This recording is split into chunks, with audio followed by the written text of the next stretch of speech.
Not attending a meeting, including some meetings on days when you make well-paid speeches. How do you respond? Well, actually, what I concluded was that it was a mistake for me to be on the study group. I talked to Jim Baker about it and decided that it was a mistake because at the time that I agreed to do it, I raised it with him. We thought it would work, and then after about a month or two, I realized that the idea that I was going to possibly run for president would be inconsistent with that. And sure, it would have been a sacrifice of time or a time trade-off. But the main reason for it was that it didn't seem that I'd really be able to keep the thing focused on a bipartisan, non-political resolution. I started to listen to some of the discussions, and it was clear to me they were going to make their report. By the time they made the report, we were going to be in political season, and that's the main reason that I did it. How did you respond to your South Carolina chair being indicted? Well, we responded by removing him. I don't know anything about the case. It's obviously some kind of obviously a serious case. Any federal indictment is a very serious case. I don't know anything about it, so nothing no light I can shed on it. And he stepped down as having anything to do with the campaign. Are you saying you think it was a mistake to accept membership in the group in the first place? It was a mistake because I had an active, let's see the right way to put this. I sort of had an active political career that could interfere with the way in which the recommendations of the commission would be viewed. All the other members of the commission have had distinguished public careers. None of them were prospective candidates for office. When I looked at the timing of it, and you had to kind of fast forward, it was clear that the report, although I joined the commission when you wouldn't call it political season, the report would come out right in the middle of the political season. Suppose the report came out, I was on the commission, and then I did a dissenting opinion, where people thought that the report was skewed in some way to help me. It just made no sense. It was not the right thing to do. Originally, we didn't focus on it originally. After about 2 months, I realized it, and I got off the commission. You talked a lot today about how your experience as mayor of New York is sort of comparable, although nothing's comparable to being president, and now you had to run an executive. Given Mayor Bloomberg's decision So now we got two people with that experience. Mayor Bloomberg is a friend of mine. I like Mike a lot. I particularly am happy about the fact that he's been, obviously as a New Yorker, I'm happy that he's been a good mayor, but I'm really happy that he carried on a lot of the things that I thought. The last year that I was mayor, and before September 11 happened, my biggest concern was that all the changes we had made would be wiped away. And it was one of the reasons that I put all of our ComStat-like programs on the internet. I think that when I did it, I announced it. I thought that would give it some protection.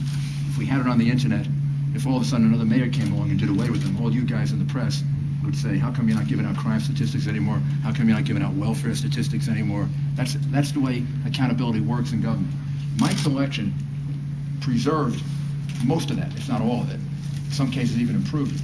So I admire what Mike did as mayor, and I know how difficult the job it is being mayor. I'm very disappointed that he left the Republican Party.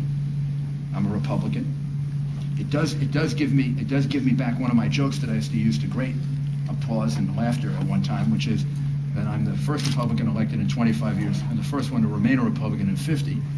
So now I can say I'm the first one to remain a Republican in 70 years.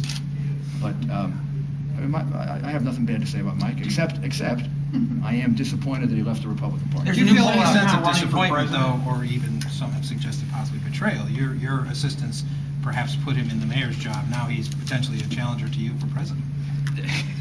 I worked very hard to get Mike elected for my reasons. And my reasons were to preserve the things that I thought was so important about the turnaround of New York City. He has done everything that he could to complete that, so I have no objection to it. Everybody has to make their own decisions about this. Because I endorse somebody, they don't owe anything to me. I don't owe anything to them except, to criticize them if they don't do it right, and to support them if they do it the right way. There's a new poll not showing you down in Iowa. Can you compete here realistically? Yes, we can compete here realistically. We haven't really spent a lot of time here because we've been spending a lot of time putting it together. We are. So once we do spend a lot of time here, I think you're going to see those polls change quite dramatically. I think we've got a great message for Iowa. I think Iowa is a state that understands what we were talking about today, fiscal discipline. I think they need to hear and find out that I'm the strongest fiscal conservative in the race. I think they need to hear and find out that I have the most executive experience of anyone that's running on the Republican side in something that would be comparable to being president. Again, not like being president, but comparable to it. I think these things are going to mean a lot in Iowa. And Iowa voters are common sense voters. And that's kind of the way I govern and the way I look at things. Mayor, we got one more People I question. spoke to in the audience said that he likes a lot of your positions, but that he's a little bit upset or offended that you chose not to participate in the straw poll. Do you think that that's going to hurt you in Iowa? Did that play into any of the message that you tried to extend to the people here today? Well, the message that I want to extend to the people here today is that whether we make a tactical decision about one political process or not, we're very committed to the caucus here. And we're going to work very, very hard to get their votes in the caucus. I'm sure some people will be concerned about it. I'm sure some people will be affected by it. It might have something to do with the poll. But I think as we campaign here, they will understand that we are very, very interested in getting the votes of people in Iowa, that we thought that for the $2 or $3 million that we were going to spend, given the fact that this is going to become an enormously expensive race, that it'd be much better to do broad outreach and point toward the caucuses, where frankly we thought we had a much better chance. And also, you've made a lot of references to your experience dealing with the mafia in your career. Do you think that Senator Clinton, with her new web video, is kind of working your side of the street here? Or? I haven't. I mean, she's trying to get the mafia vote. I don't know if they do get that. I think most of them have lost the right to vote. I hope. I haven't. I only saw a very, very brief clip of it on the morning news, and I can't give you a critical appraisal of it. I still prefer my Godfather imitation, but I have a lot more practice at it and a lot more experience at it, but I haven't seen it. And if it's an attempt to reach people with humor, I think that's great.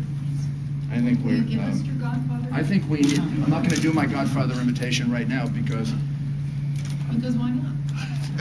because I'm not like in the mood for it. I have to be like in the mood for doing it. I need a big audience, and I need to put gauze in my mouth to get it exactly right.